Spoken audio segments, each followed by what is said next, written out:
There is a place in this universe so extreme, so violent, so completely beyond anything the human mind can naturally grasp, that the greatest physicists who ever lived, Einstein, Hawking, Penrose, all arrived at the same terrifying conclusion when they tried to describe it. Mathematically, their equations broke, not in the way a calculator breaks when you drop it, in the way that the numbers themselves stopped making sense.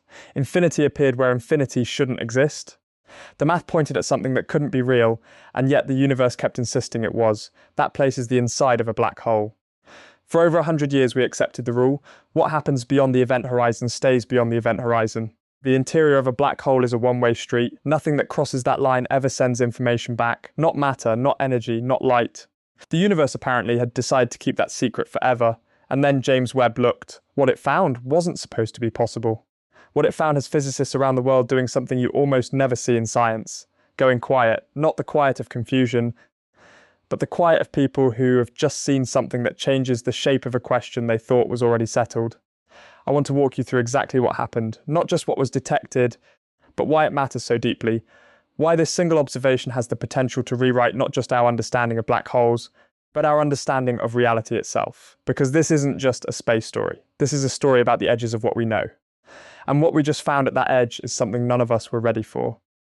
Let's start at the beginning, because to understand why this is so significant, you need to understand what scientists thought was true before Webb showed up. Black holes are real. That much was confirmed beyond any serious scientific doubt in 2019 when the Event Horizon Telescope, a network of radio dishes spread across the entire planet working together as one enormous instrument, captured the first actual image of a black hole. It was the supermassive black hole at the centre of a galaxy called M87, sitting about 55 million light-years away from us. The image was blurry by most standards, a fuzzy orange ring around a dark centre, but it was real. And it matched the predictions from general relativity almost perfectly. That was a triumph. A century of mathematics confirmed in a single photograph. But here's what that image couldn't show, what no image ever could show, what lies inside that dark centre. The event horizon marks the boundary. It's the point of no return.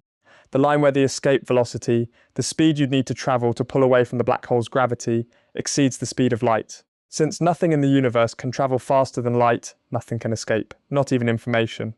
And at the very centre of a black hole sits something called the singularity, a point of infinite density, infinite curvature of space-time, a location where the temperature, pressure, and gravitational field become mathematically infinite, and our equations simply stop working. We call it a singularity not because we understand it, but because it's the point where understanding breaks down entirely. That's been the accepted picture for decades. Event horizon on the outside, singularity at the centre, and in between, a region of space-time so warped, so extreme, that nothing from inside can ever communicate with the universe outside. This is what made the Webb data so unsettling. The observation happened as part of a deep field survey. This is one of Webb's core missions, pointing at a small patch of sky and exposing for an extremely long time to capture extremely faint objects. In one of these surveys, targeting a region in the constellation Sculptor, Webb's instruments detected an anomaly associated with a massive black hole sitting at the centre of a galaxy cluster roughly 6 billion light-years away.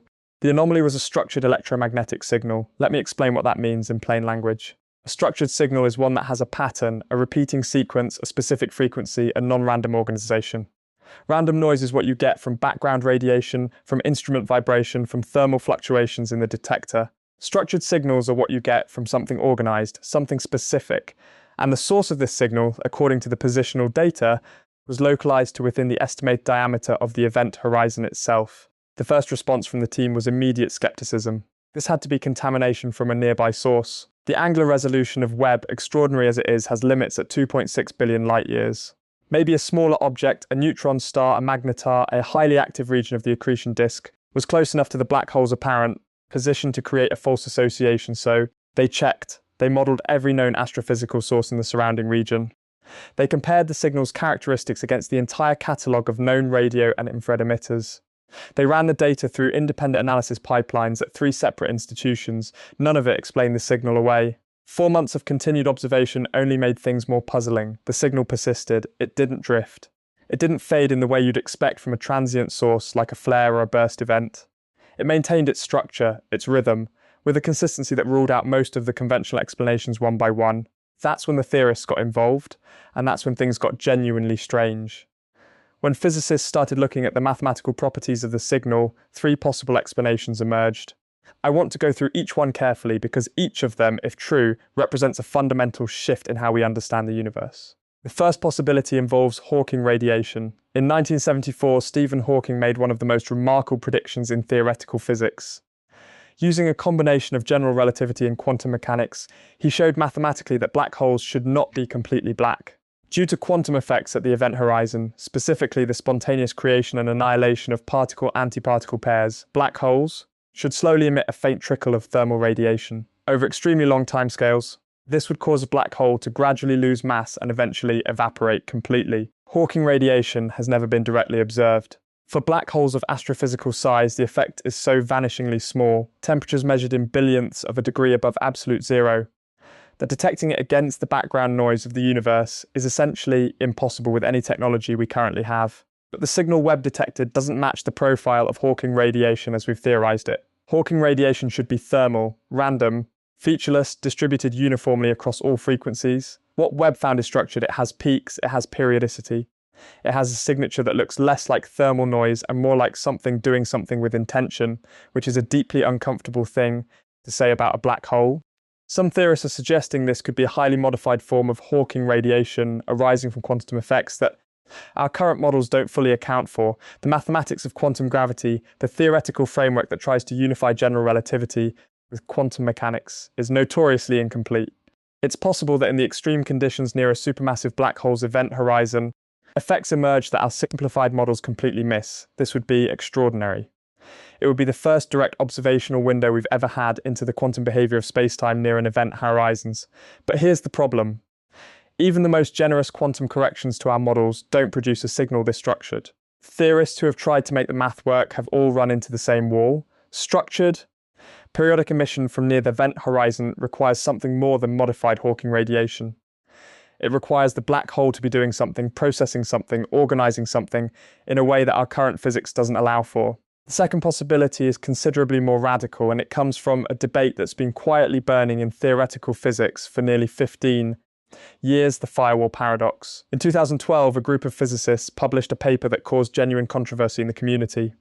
They were trying to resolve what's called the black hole information paradox, the question of what happens to information that falls into a black hole. According to quantum mechanics, information cannot be destroyed. It can be scrambled, transformed, dispersed, but it must be preserved in some form. The total information content of the universe is, according to quantum theory, conserved.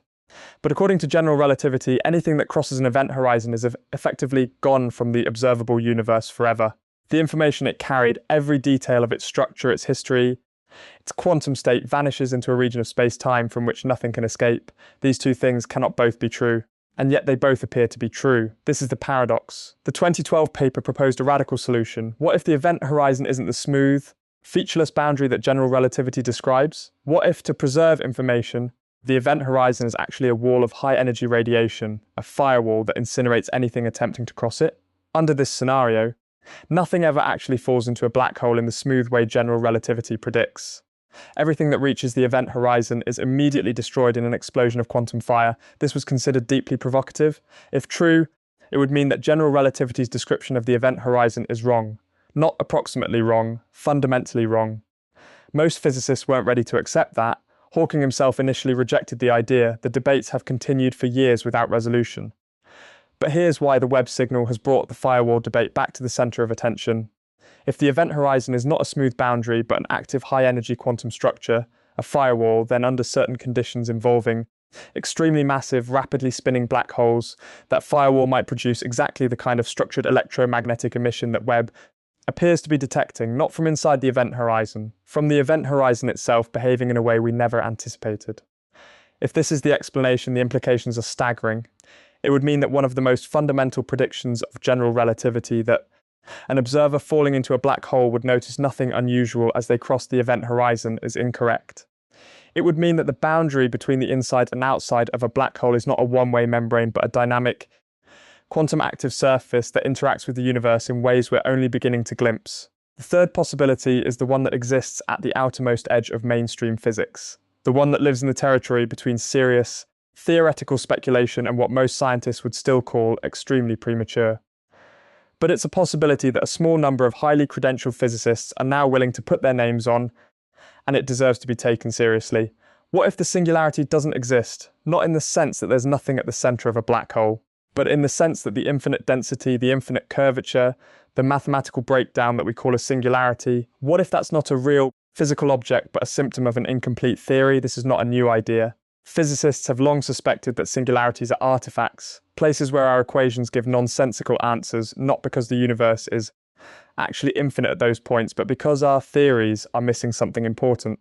The same way early quantum mechanics produced infinities that were later resolved by renormalization, it's possible that a complete theory of quantum gravity would replace the singularity at a black hole's centre with something finite. Something physical, something that actually exists in a meaningful way. Several models in loop quantum gravity, one of the leading candidates for a quantum theory of gravity, predict that the singularity at the centre of a black hole doesn't collapse to infinite density. Instead, once matter reaches a critical density, quantum pressure prevents further collapse and the matter bounces. In some versions of these models, this bounce creates a new region of space-time, effectively a new universe or a new region of our universe, connected to ours through the interior of the black hole. Under these models, the interior of a black hole is not empty, silent, and inaccessible. It is a dynamic region of space-time where matter has undergone an extreme quantum transition and where the laws of physics, while extreme, do not break down completely. And if that's true, if the interior of a black hole is not a mathematical dead end but an active physical region, then the question of whether signals could emerge from it becomes considerably more complex. The event horizon remains a one-way barrier under classical physics. But quantum effects, operating at the extreme energies of a black hole interior, might create channels for information to leak back out in ways our current models simply don't account for. This is speculative, let's be honest about that. But it is rigorous speculation, grounded in established theoretical frameworks, consistent with known physics up to the point where known physics runs out. And it is exactly the kind of speculation that becomes more interesting when there's observational data that needs explaining. There is something deeply important to understand about where we are right now in this story, and I want to make sure we're clear about it. The Webb observation has not been confirmed by an independent telescope. It has not passed full peer review. The preliminary findings were published as a preprint, meaning they've been shared with the scientific community for scrutiny and discussion, but they haven't yet gone through the full process of independent replication and review that would make them officially part of the scientific record. This matters. Science is not a collection of announcements, it's a process. And the process has several more steps to run before we know whether what Webb detected is genuinely what it appears to be. Several major observatories are now pointed at the same region. The Atacama Large Millimeter Array in Chile is collecting radio data. The Chandra X-ray Observatory has been repositioned to observe the source in the X-ray band. A European research team using the Very Large Telescope in Chile is conducting optical follow-up observations. In the next several months, we will know considerably more. Either the signal will be confirmed across multiple wavelengths and multiple instruments, in which case we will be living through one of the most significant observational events in the history of astronomy, or inconsistencies will emerge that suggest a more mundane explanation. But here is what is not in question: the data exists. The signal is real in the sense that Webb detected something. The calibration checks have been done. The source is genuinely anomalous relative to every unknown astrophysical phenomenon in the catalogue.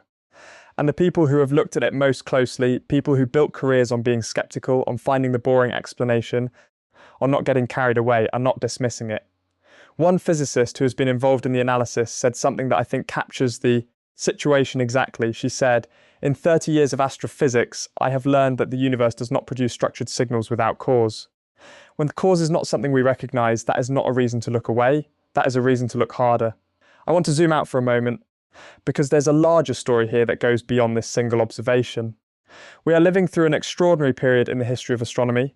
James Webb is not just a better telescope. It is a qualitatively different kind of instrument, sensitive to wavelengths and intensities that no previous telescope could access, capable of resolving detail at distances that were effectively invisible before its launch. We are, for the first time in human history, genuinely able to see the early universe, the first galaxies, the first stars. The light that has been travelling toward us for over 13 billion years. And what Webb has been finding consistently since it began full operations is that the universe is not quite what we thought. Galaxies that appear too massive for their age. Structures that form too quickly for our models of cosmic evolution. Chemical signatures that don't fit our predictions of early star formation. Discovery after discovery has nudged our understanding, forced revisions, opened questions that the previous generation of telescopes couldn't even ask. The black hole anomaly is the most dramatic example yet. But it's part of a pattern. A pattern that suggests we are at one of those rare historical moments when the accumulated weight of new data forces a genuine paradigm shift, not a minor adjustment at the margins. A fundamental rethinking of something so trivial. What is a black hole, really? Not mathematically, not in the abstract language of tensors and field equations. What is it physically? What actually exists there? What happens to the matter and energy and information that falls in? Is the universe truly capable of creating a place where the laws of physics stop? Or have we been pointing our equations at a boundary of our own ignorance and calling it a property of the universe? These are questions that have been asked before. What's different now is that we have an instrument sophisticated enough that we might, for the first time, actually be able to answer them. There is one more thread to this story that I haven't pulled on yet, and I think it might be the most profound one. Information. The question of what happens to information inside a black hole is not just a technical problem in theoretical physics, it touches something deep about the nature of reality. Quantum mechanics tells us that the universe keeps perfect books. Every particle, every photon, every quantum of energy has a history, a complete record of every state it has ever been in, every interaction it has ever undergone. This history is encoded in the quantum state of the system, and according to quantum mechanics, this information is never erased. It can be scrambled beyond any practical hope of recovery, but it exists. The universe at the quantum level never forgets.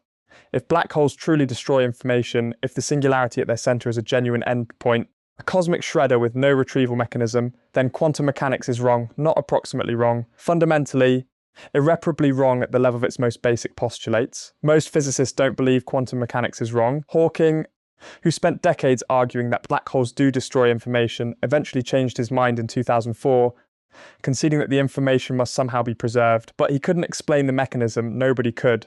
What the Webb signal, if it's real, if it's what it appears to be, might be showing us is the mechanism, a channel through which the information processing that happens at or inside the event horizon finds its way back into the observable universe.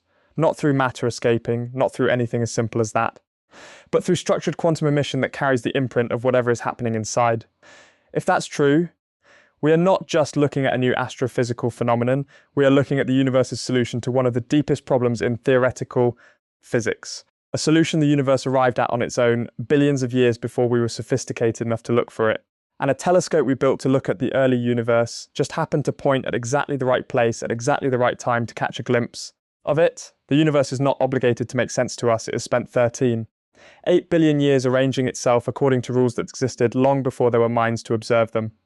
We arrived recently on a small planet, armed with mathematics and curiosity and instruments made of metal and glass and silicon, and we started asking questions. Black holes were the answer the universe gave us when we asked what happens at the extreme limit of gravity. For a long time, we thought the answer was nothing you can ever know, a wall of ignorance wrapped in an event horizon. James Webb may be showing us that the wall was never as solid as we thought. There is something coming from inside, something structured, something that follows a pattern. And whatever it is, quantum correction, firewall emission, information leak from a region of space-time we've never understood, it means the universe is not keeping as many secrets as we assumed. The signal is still out there, 2.6 billion light years away, repeating its quiet pattern into the void. Our telescopes are listening. Our physicists are thinking, our equations are being tested against something they weren't designed to handle. And somewhere in the gap between what we know and what that signal is telling us, there is a discovery waiting, one that will change the way every human being on this planet thinks about the nature of reality, the structure of the cosmos, and what it means to live in a universe that contains places where the laws of physics reach their absolute limit. We are not done learning what black holes are, we are just beginning.